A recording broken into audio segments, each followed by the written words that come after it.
नमस्कार मित्रों, राज judicial classes के यूट्यूब चैनल पे आप सबका स्वागत है।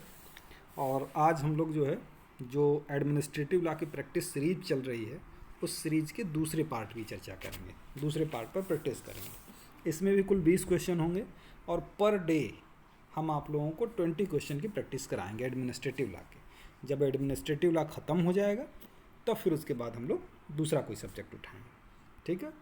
तो शुरुआत करते हैं। पहला क्वेश्चन है कि सर्वप्रथम डाई एडमिनिस्ट्रेटिव की अवधारणा का जन्म किस देश में हुआ था। डाई एडमिनिस्ट्रेटिव की अवधारणा का जन्म किस देश में हुआ था। इसका सही आंसर है ऑप्शन नंबर सी, यानी कि फ्रांस में, ठीक है। आगे बढ़ते हैं नेक्स्ट क्वेश्चन की तरफ। नेक्स्ट क्वेश्चन है कि प्रत्यायोजित विधायन के विषय में पूर्ण परीक्षण किया गया था किस कमेटी के द्वारा। आपके सामने सारे ऑप्शन हैं, आप देख लीजिए। सही ऑप्शन है ऑप्शन नंबर डी, डोनोघमोर कमेटी के द्वारा, डोनोघमोर कमेटी। नेक्स्ट क्वेश्चन है कि संविधान के लागू होने के पश्चात उच्चतम न्यायालय द्वारा प्रत्यायोजित विधायन को संवैधानिक एवं वैध ठहराने वाला प्रथम वाद कौन सा है। बहुत इंपॉर्टेंट क्वेश्चन है ये एडमिनिस्ट्रेटिव लॉ का। कौन सा वाद है? तो इसका सही आंसर है ऑप्शन नंबर सी, इन री दिल्ली लॉज एक्ट, ठीक है। आगे बढ़ते हैं फिर हम लोग क्वेश्चन नंबर 4 पर। प्रशासनिक विधि 20वीं सदी की सबसे महत्वपूर्ण विधि है, ये किसने कहा है।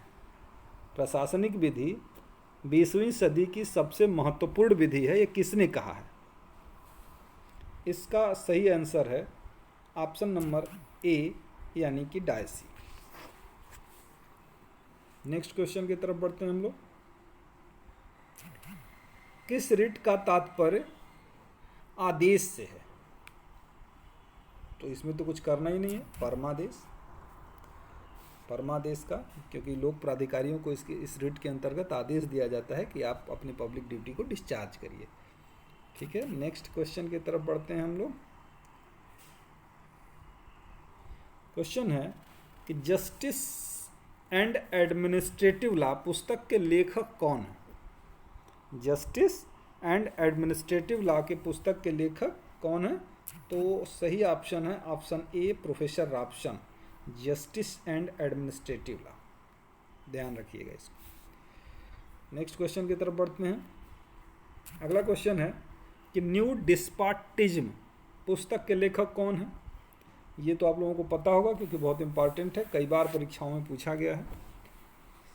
तो ये क्वेश्चन का सही आंसर है लॉर्ड हिबर्ट। न्यू डिस्पार्टिज्म को लॉर्ड हिबर्ट ने लिखा है, ठीक। नेक्स्ट क्वेश्चन, केंद्रीय सतर्कता आयोग की स्थापना कब की गई थी। तो केंद्रीय सतर्कता आयोग की स्थापना आप जानते हैं 1964 में संथानम समिति की सिफारिश पर की गई थी। सीबीसी की स्थापना, ठीक है, संथानम समिति। नेक्स्ट क्वेश्चन, ओम्बुड्समैन सर्वप्रथम कहाँ आया था। ये भी आप लोगों को पता होगा, कॉमन क्वेश्चन है। ओम्बुड्समैन सर्वप्रथम कहाँ आया था। तो ये आया था पहले स्वीडन में। नेक्स्ट क्वेश्चन की तरफ बढ़ते हैं और नेक्स्ट क्वेश्चन है कि किस रिट का उद्देश्य अधीनस्थ न्यायालयों और न्यायाधिकरणों को अपनी अधिकारिता के बाहर कार्य करने से रोकना है। तो ये जो है इसका सही ऑप्शन होगा ऑप्शन नंबर सी होगा, यानी कि प्रतिषेध और दुष्प्रेषण दोनों प्रकार की रिट जो है वो जुडिशियल रिट कहलाती है और कोर्ट को अपने जुरिस्डिक्शन से बाहर जाके काम करने से रोकती है, ठीक है। नेक्स्ट क्वेश्चन की तरफ बढ़ते हैं हम लोग। अगला क्वेश्चन है कि डाई एडमिनिस्ट्रेटिव का संस्थापक किसे कहा जाता है। डाई एडमिनिस्ट्रेटिव का संस्थापक किसे कहा जाता है। इसका सही आंसर है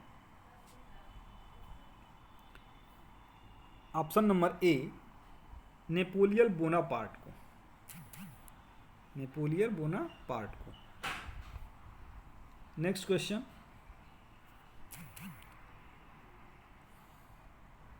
ये तो क्वेश्चन रिपीट हो गया कि प्रत्यायोजन विधान की सीमा के संबंध में उच्चतम न्यायालय द्वारा निर्णीत प्रथम महत्वपूर्ण वाद कौन सा है।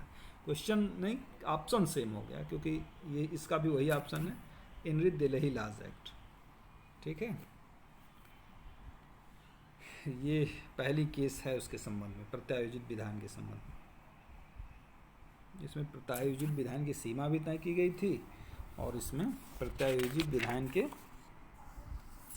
बताया गया था कि उसको वैधता प्रदान की गई थी। ठीक है, फिर आगे बढ़ते हैं हम लोग। अगला क्वेश्चन है कि उच्चतम न्यायालय ने किस वाद में सशर्त विधान एवं प्रत्यायोजित विधान में अंतर किया था। सशर्त विधान और प्रत्यायोजित विधान में। इसका सही ऑप्शन है ऑप्शन नंबर ए, यानी कि हमदर्द दवाखाना वर्सेस यूनियन ऑफ इंडिया। इसको कॉन्स्टिट्यूशन में आप पढ़ते हैं ना, कमर्शियल एडवर्टीजमेंट फंडामेंटल राइट है, क्योंकि वो अभिव्यक्ति की स्वतंत्रता के अंतर्गत आता है। नेक्स्ट क्वेश्चन की तरफ बढ़ते हैं हम लोग।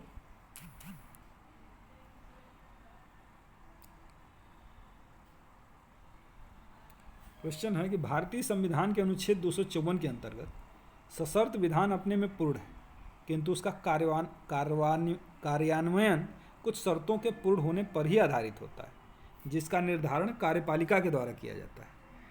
जहाँ तक सशर्त विधान एवं प्रत्यायोजित विधान की बात है, सशर्त विधान के अंतर्गत अत्यधिक शक्तियों के प्रत्यायोजन होने पर भी उसमें कोई हस्तक्षेप नहीं किया जा सकता, जबकि प्रत्यायोजित विधान में अत्यधिक शक्तियों के प्रत्यायोजित होने पर विधायिका को यह पूर्ण अधिकार है कि वह इन शक्तियों पर रोक लगाकर उसे निष्प्रभावी बना दे। ये किस केस में कहा गया था? ये कहा गया था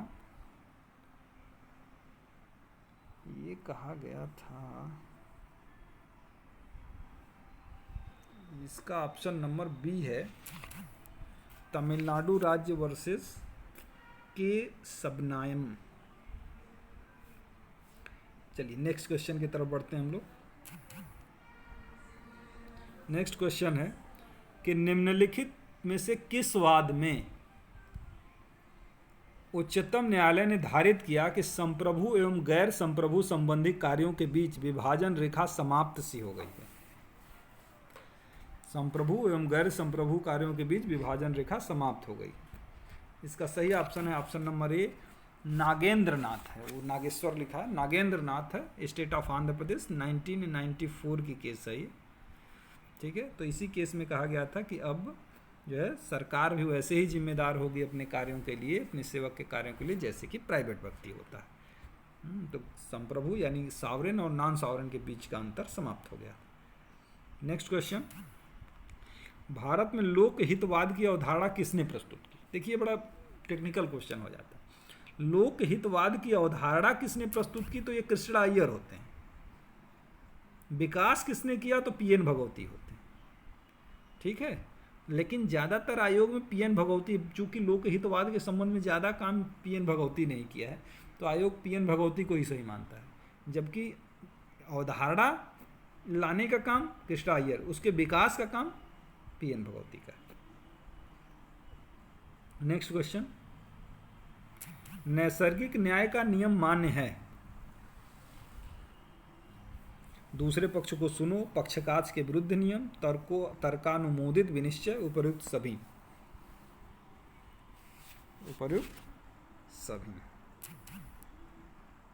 नेक्स्ट क्वेश्चन, न्यायिक रिट है प्रतिषेध, उत्प्रेषण, ए और बी दोनों, परमादेश। अभी हमने थोड़ी देर पहले चर्चा की थी कि प्रतिषेध और उत्प्रेषण दोनों जो हैं न्यायिक रिटें हैं। ठीक है, जिसमें न्यायालय को अपने जुरिस्डिक्शन से बाहर जाके कुछ काम करने से रोकती है ये रिट, एक निर्णय से पहले और एक निर्णय के बाद। नेक्स्ट क्वेश्चन की बात करते हैं। उसके बाद रिज बनाम बाल्डविन का वाद संबंधित है। रिज बनाम बाल्डविन का वाद संबंधित है। ये तो नेचुरल जस्टिस से संबंधित है। नेक्स्ट क्वेश्चन और लास्ट क्वेश्चन है आज के सीरीज का कि प्रशासनिक सुधार आयोग 1968 ने किसकी स्थापना की योजना प्रस्तुत की? प्रशासनिक सुधार आयोग 1968 ने किसकी स्थापना की योजना प्रस्तुत की? तो इसका भी आंसर है लोकपाल की स्थापना। ठीक है, प्रशासनिक सुधार आयोग द्वारा लोकपाल के स्थापना के संबंध में प्रपोजल किया गया था। तो ये है आपका 20 क्वेश्चन। आप इसको फिर से रिपीट करके पढ़ लीजिएगा और कल फिर हम लोग फिर नए सेट के साथ जुड़ेंगे और आज इसी तरीके से आप लोगों को हम बहुत सारे क्वेश्चन एडमिनिस्ट्रेटिव ला के सॉल्व करा देंगे। ठीक है, तो फिर ठीक है, थैंक यू।